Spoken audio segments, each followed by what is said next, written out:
Hicimos este pequeño como repaso del libro tibetano de la vida y de la muerte de Sogyal Rinpoche, el capítulo 13 más exactamente, sobre el consejo de corazón sobre la asistencia a los moribundos. ¿Por qué hicimos esto? Porque pensamos que esto es lo más cercano que tenemos, tener un moribundo cerca, un familiar, un paciente, un amigo.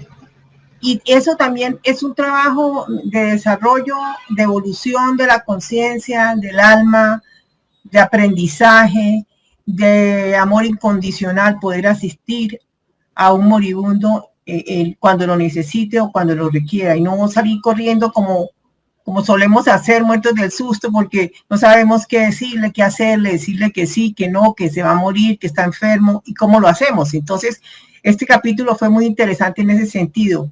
Ya lo habíamos expuesto anteriormente, pero quiero volverlo a exponer.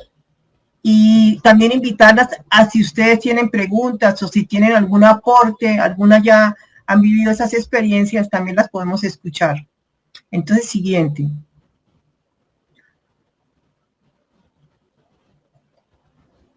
Cuando estaba empezando a hacer el PowerPoint pensé, bueno, está bien, el consejo para acompañar a los moribundos, pero es que el primer moribundo voy a ser yo, cada uno de los que nos escucha. El primero que tenemos que aprender a apoyarnos, a acompañarnos en la muerte vamos a ser cada uno de nosotros.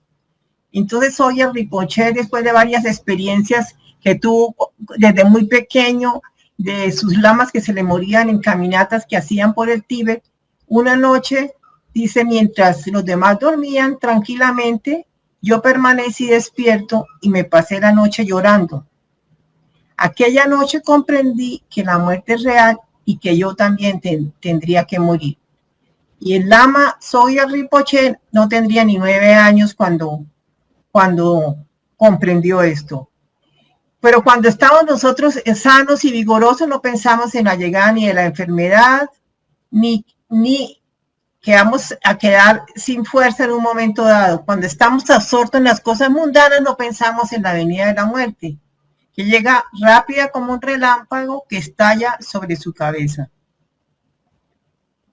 Siguiente. Entonces, para empezar a privarnos, a privar la muerte de la ventaja sobre nosotros, es bueno que adoptemos una actitud del todo opuesta a lo que el común de las personas hacen. Entonces tenemos que privar a la muerte de su extrañeza, frecuentándola. Hay quienes sugieren que es interesante y es una práctica ir a los cementerios o ir a los sitios donde están los pacientes terminales. Acostumbrémonos a ella. No tengamos nada más presente en nuestros pensamientos que la muerte. No sabemos dónde nos espera la muerte. Atrás se me quedó un poquito. Así pues, esperémosla en todas partes, porque practicar la muerte es practicar la libertad. El hombre que ha aprendido a morir ha desaprendido a ser esclavo. Vamos a ver más adelante cuáles son las prácticas importantes que hay que desapegarnos de muchas cosas para poder de verdad ser libres en ese momento. La existencia física que nosotros llamamos vida es una serie de muertes constantes. Estamos muriendo en todo momento si pretendemos crecer. Cada hora y cada día estamos muriendo nuestras formas anteriores, porque cada hora y cada día estamos revelando algo que se encontraba oculto. Esto dice Mario Saban en el libro Keter. Mario Saban es un aprendiz de Cábala, como él dice, aprendiz de sabio. Siguiente. Porque la muerte física es un final, pero dentro de este esquema espacio-temporal. Lo mismo que la ruptura de una relación es un final. Todo cambio es un final. Todo cambio implica una muerte. Pero si todo cambio es el resultado de la revelación de un secreto que no conocíamos, entonces podemos decir que el crecimiento y la elevación de conciencia del alma implican una muerte constante a las formas anteriores. Esto en el budismo se llama la impermanencia, el cambio constante, el dejar cosas y dejar a veces a conciencia, ir dejando cosas. Es que si no morimos a la forma anterior, no podemos renacer o resucitar a una nueva forma. Entonces debemos acostumbrarnos a morir siempre. Es una práctica que los cabalistas cada rato nos vuelven y nos insisten en esto. Hay que aprender a morir, hay que aprender a dejar cosas, hay que aprender a dejar objetos, hay que aprender a dejar creencias, hay que aprender a dejar lugares, hay que aprender a dejar personas, y conscientemente es mucho más importante aprender a dejarlas. Sigamos, para ir preparándonos, porque de aquí no nos vamos vivos, nadie se va vivo de aquí. La muerte es una parte natural de la vida que todos debemos afrontar. Sogyal Rinpoche dice que hay dos formas. Es elegir no pensar en ella, o sea, no. Cuando se habla de la muerte, cambiamos de tema, salimos corriendo, no, la muerte no. O bien podemos hacer frente a ella, reflexionando con claridad sobre ella, tratar de reducir al mínimo el sufrimiento que puede producir. Sin embargo, con ninguna de estas dos actitudes podemos llegar realmente a vencerla. En el momento de la muerte hay dos cosas que cuentan, dice Sogyal Rinpoche en su libro, lo que hayamos hecho en la vida y el estado mental en que nos hallemos entonces. Hace unos años asistí a un seminario sobre la muerte con un yeche que venía allá de el monasterio del Dalai Lama, y él decía, buena vida para buena muerte. Insistía muchísimo en esa frase. Eso quiere decir que el último pensamiento y emoción que tenemos justo antes de morir ejerce un poderosísimo efecto determinante sobre nuestro futuro inmediato. ¿Cuál es nuestro futuro inmediato? Eso Fernando lo va a tocar ahora, que son ya los estados sutiles, los bardos, cuando ya...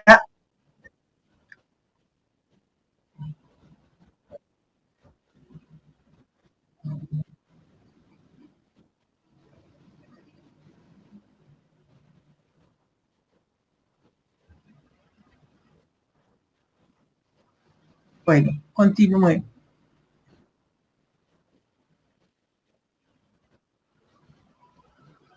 Bueno, en el momento de la muerte, vuelvo a repetir, hay dos cosas que cuentan, lo que hayamos hecho en la vida y el estado mental en que nos hallemos entonces. Esto quiere decir que el último pensamiento y emoción que tenemos justo antes de morir ejerce un poderosísimo efecto determinante sobre nuestro futuro inmediato. Ahí viene cuál es nuestro futuro inmediato después de la muerte, todos los estados del bardo que vamos a ver más adelante. La forma ideal de morir es haberse desprendido de todo, interna y externamente, de modo que a la mente le quede el mínimo posible de anhelo, aferramiento y apego a que agarrarse en ese momento esencial. Esto es grandes ligas. En el momento de la muerte, abandona todo pensamiento de apego y aversión. Recuerden que la filosofía budista se basa en que el sufrimiento tiene dos causas, el apego o la aversión a cualquier cosa, a los objetos, a las creencias, a las personas, a las ideas, a todo.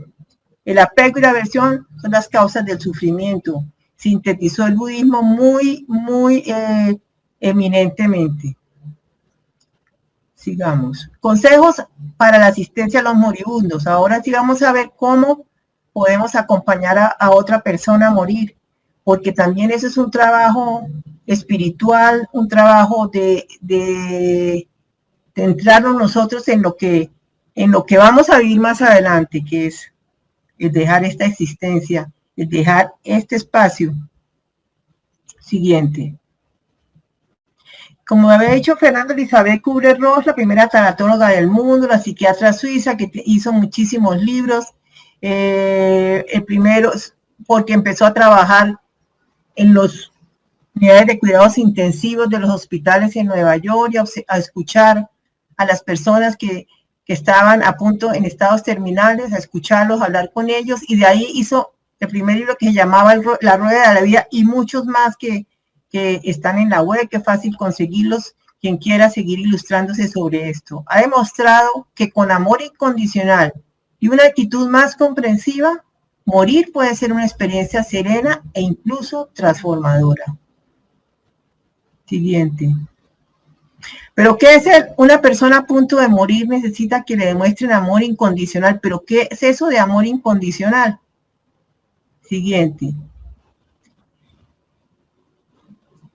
Ella decía y daba este consejo: sea natural, sea usted mismo, sea un verdadero amigo. Y la persona moribunda tendrá la seguridad de que está usted realmente con ella, comunicándose con sencillez y de igual a igual, como un ser humano con otro.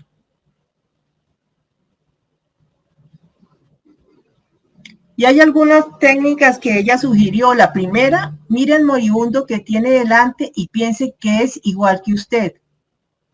Descubrirá usted que si realmente hace esto, se le abrirá el corazón hacia esa persona y el amor se hará presente entre los dos. Siguiente. O la segunda, que consiste en ponerse en el lugar de la persona moribunda. Imagine que es usted quien está en esa cama afrontando la muerte. Y entonces pregúntese seriamente, ¿qué es lo que más necesitaría? ¿Qué me gustaría más? ¿Qué desearía realmente del amigo que ha venido a verme? Elizabeth Kubler-Ross señala 5 fases en el proceso de aceptación de la muerte, pero estas 5 etapas que ella sintetizó también son aplicables para el duelo, para el duelo, no solamente para la separación de seres humanos, para la pérdida de empresas, para cualquier duelo se pueden utilizar esta mirada de las 5 etapas. La primera etapa es el rechazo, cuando una persona está enferma y le dicen cáncer, sobre todo le dicen que es una enfermedad muy grave, entonces que no tiene sino, como suelen decir los médicos, unos meses o unos días de vida. Entonces la persona empieza a experimentar un rechazo y a expresarlo. Entonces dice, no puede ser, se equivocaron. Vamos a hacer vamos a donde otro médico, vamos a hacer otros exámenes. Empieza a buscar, a rechazar lo que se le ya por exámenes y por todo tipo de diagnóstico se le dijo que es una enfermedad terminal. Después del rechazo o antes puede venir la rabia también. Puede ser que empiece primero la rabia y a la vez con el rechazo. Entonces, ¿cómo va a ser? Y se enoja, se pone bravísimos, pero ¿por qué a mí? ¿Por qué de esta manera? ¿Por qué ahora, cuando estaba en todo mi esplendor de trabajo o esplendor profesional? ¿Por qué? Así. Entonces empieza a haber un enojo muy fuerte que lo lleva después a una negociación. La persona entonces se empieza a negociar. Si es una enfermedad, puedes buscar medicinas alternativas para ver si se puede curar, porque cree que se puede curar así fácilmente, cuando eso es toda una vida, todo un proceso de vida que necesitaba ser transformado para poder no estar en ese momento o en esa situación, o estando en esa situación, realmente comprometerse con un proceso transformador de toda su vida, de su cuerpo, de su mente, de sus emociones. Pero empieza la persona a buscar medicinas alternativas o hacer rezos, o el Señor me va a curar, o promesas, si esto, si me permite esto, si espere que se gradúe mi hijo, espere que nazca mi nieto, bueno, todo ese tipo de cosas, ya que empieza a negociar con la vida, ¿no? Y con Dios también. Y empiezan oraciones, rezos, ¿cómo se llaman cuando van pagan novenas, pagan promesas, van a la Virgen, a la Virgen, ¿ah? Novenas bailables, empanadas bailables. Bueno, después viene la etapa, entonces esa es la otra etapa que es la de depresión. Entonces es una depresión reactiva, no es la depresión esa biológica ni química, que cuando la persona tiene unos neurotransmisores que no le están funcionando bien, sino es una depresión reactiva, que no se quiere levantar de la cama, dura un tiempo, llora, está desanimado, ya para qué, ya me voy a morir. Bueno, y de esa depresión que dura un tiempo puede llegar a una cierta aceptación,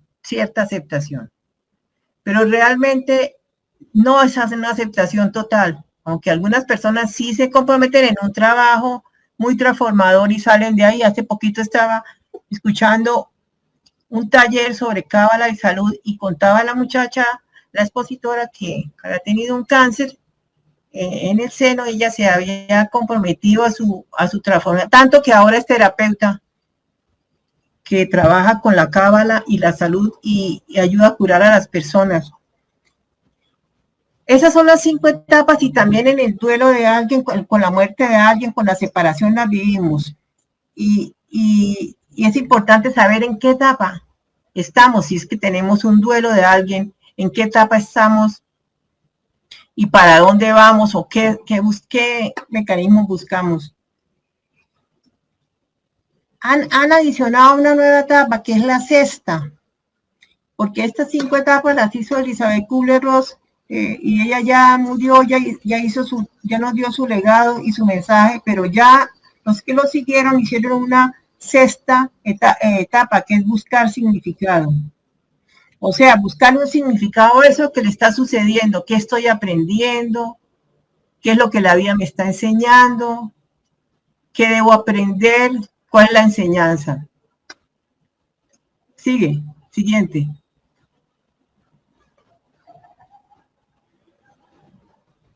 Cecily Sanders, la gran pionera de los movimientos de los hospicios en Inglaterra, escribe que una vez le pregunté a un hombre que sabía que estaba muriéndose qué era lo que más necesitaba de las personas que lo atendían, y entonces él dijo que alguien se comporte como si intentara comprenderme. Siguiente.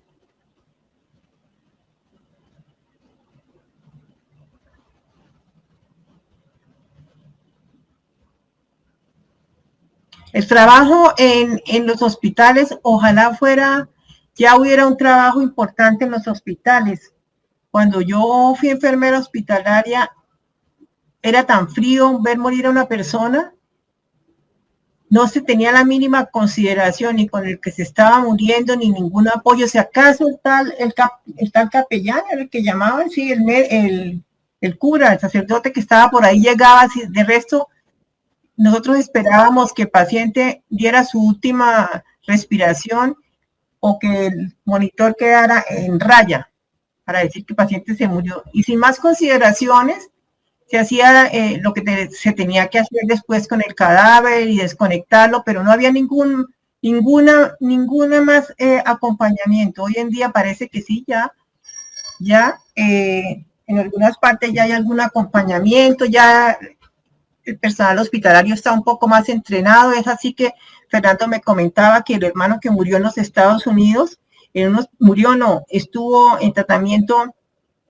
para el cáncer en los Estados Unidos, le sugirieron que leyera el libro tibetano de la vida y de la muerte, y llegó aquí con esa idea, y Fernando se lo proporcionó. Parece que lo leyó todo el libro antes de su partida. Tarde o temprano, todos los que trabajan con moribundos se dan cuenta de que están recibiendo mucho más de lo que dan, pues se encuentran aguante, valentía y mucho humor. Okay. Sí. A menudo el moribundo se siente inspirado si nos oye expresar el reconocimiento de su valentía, por un lado, y nosotros también ese trabajo de acompañar, de ir, de quitarse el miedo, el horror que tenemos hacia la muerte y verla como un paso necesario que la persona tiene que darlo y tenemos que ayudarlo para que pase, también nos inspira, nos hace crecer espiritualmente. Así que hacerlo más a menudo es interesante hacerlo. Siguiente.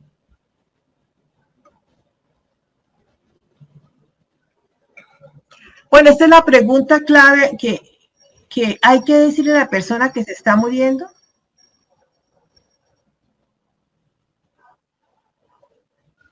Y el Lama respondía, sí, pero de la manera más serena, más afectuosa, más sensible y más hábil posible. Porque es que nosotros creemos que el paciente, el enfermo no se está dando cuenta, y él se está dando cuenta porque lo está notando, por el cambio en la atención, por la forma diferente en que la gente se dirige a ellos, porque hablan en voz baja, porque evitan los ruidos, por la cara llorosa o apesadumbrada de sus familiares, que no logran disimular sus verdaderos sentimientos, porque están más miedosos que el moribundo. Siguiente.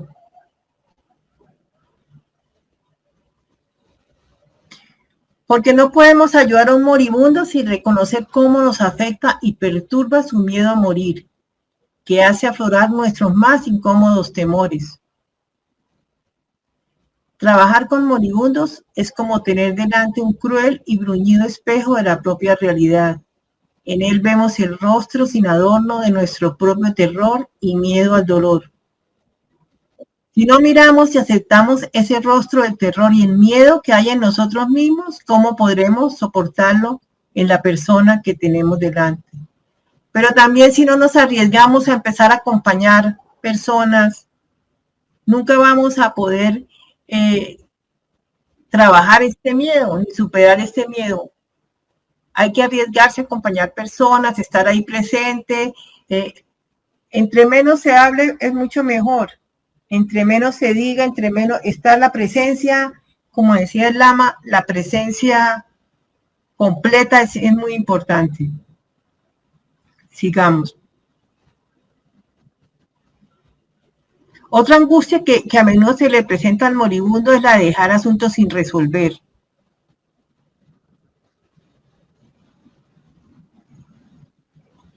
Entonces los maestros dicen que habríamos de morir en paz, sin aferramiento, añoranza ni apego. Esto no puede conseguirse si no se dejan resueltos en la medida de lo posible asuntos pendientes de toda una vida. Siguiente.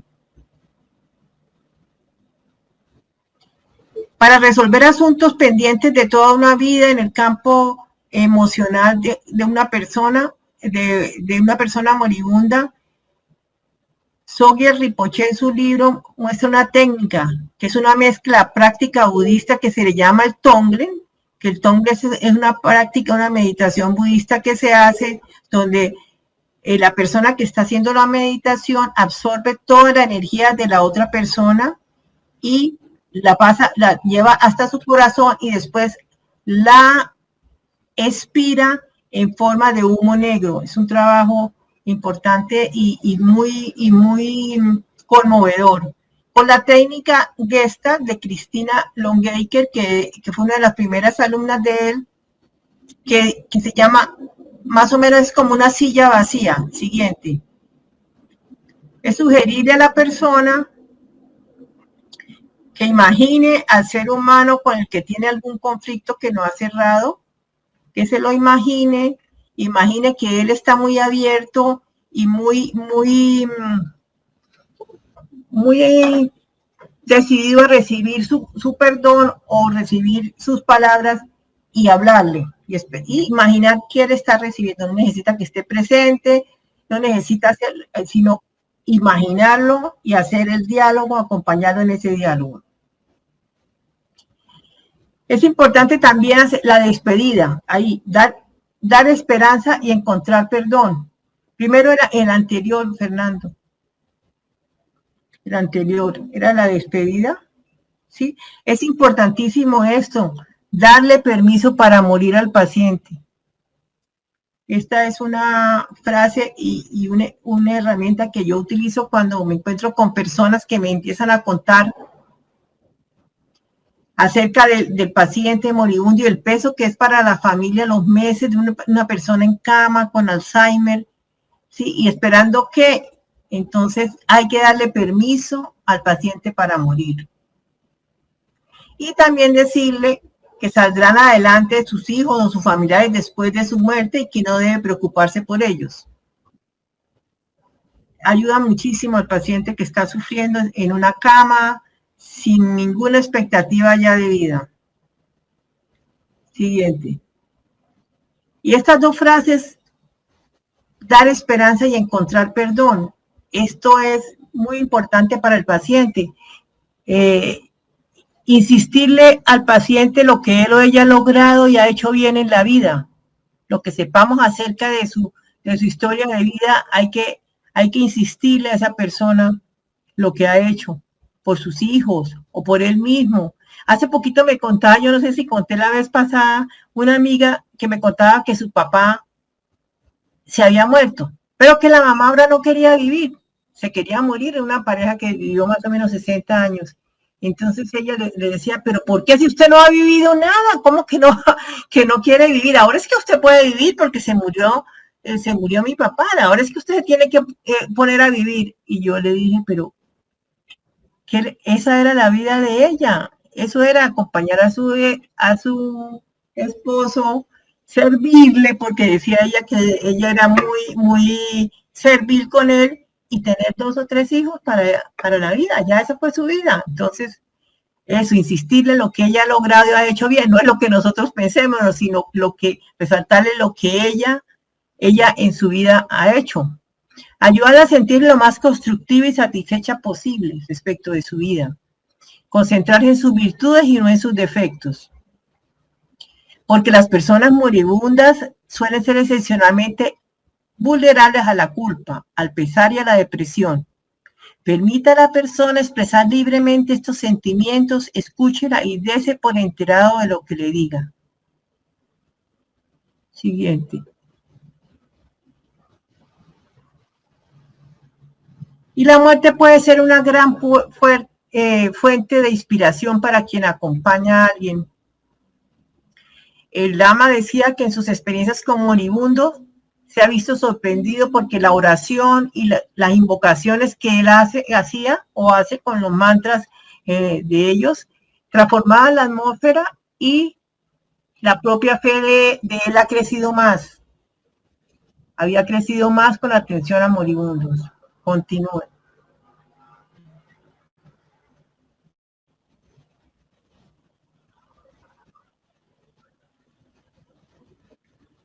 Otro aspecto importante es el perdón, aunque no todo el mundo cree en una religión formal, pero sí creen en el perdón.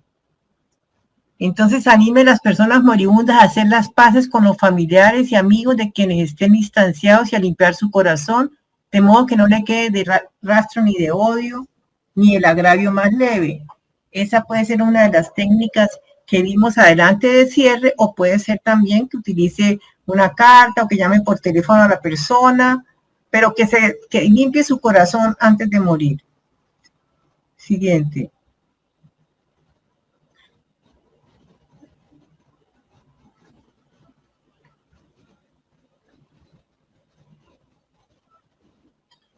Cecily y Saunders, la pionera de los hospicios en Inglaterra, decía que los moribundos han desechado las máscaras y las superficialidades de la vida cotidiana y por eso son más abiertos y sensibles. Tengamos en cuenta eso cuando estamos frente a alguien que está en su etapa terminal. Ven la irrealidad a pesar de las apariencias. Recuerdo a un hombre que me dijo, no, nada de lectura, solo quiero lo que hay en su mente y en su corazón. Siguiente.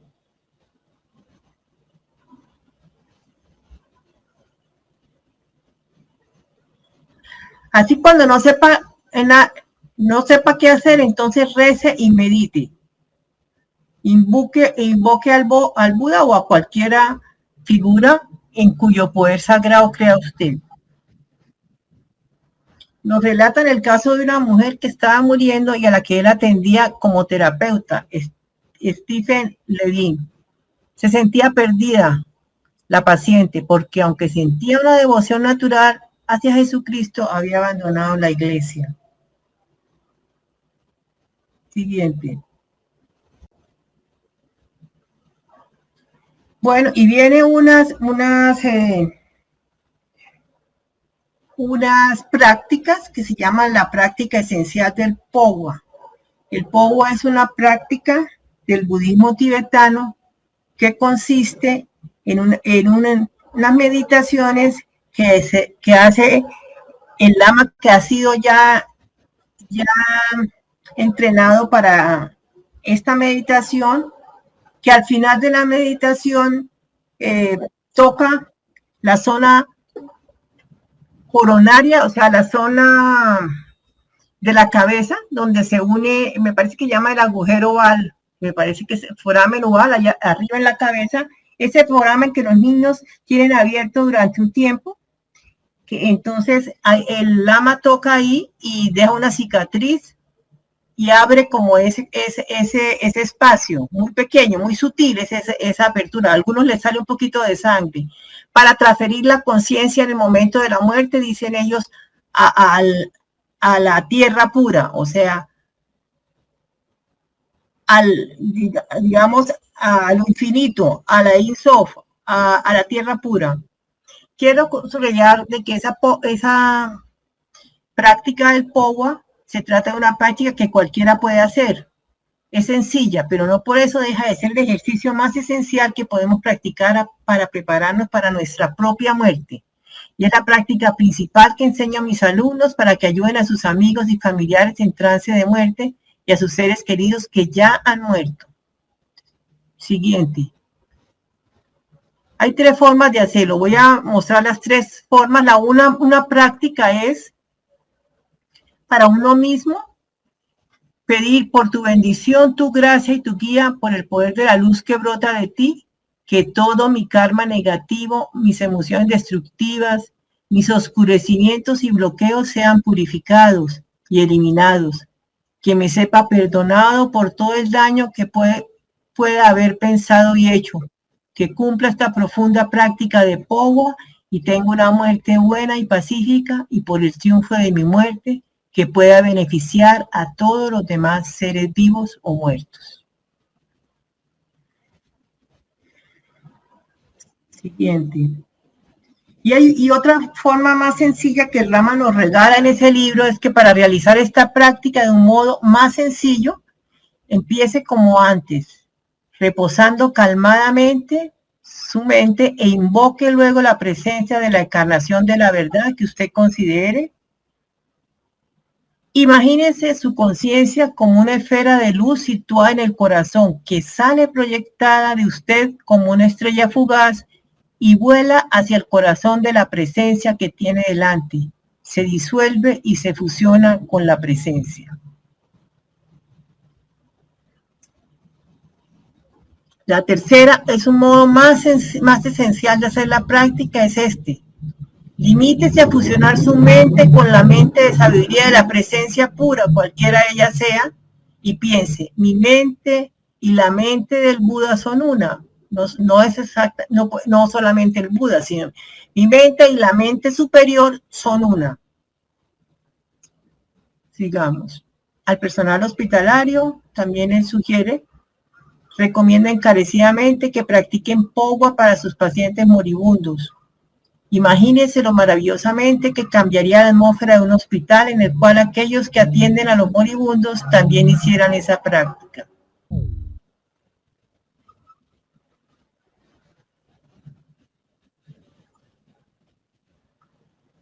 Y termino con esta frase: esta existencia nuestra es tan pasajera como las nubes de otoño. Observar el nacimiento y la muerte de los seres es como contemplar los movimientos de un baile. La vida entera es como un relámpago en el cielo. Se precipita a su fin como un torrente por una empinada montaña.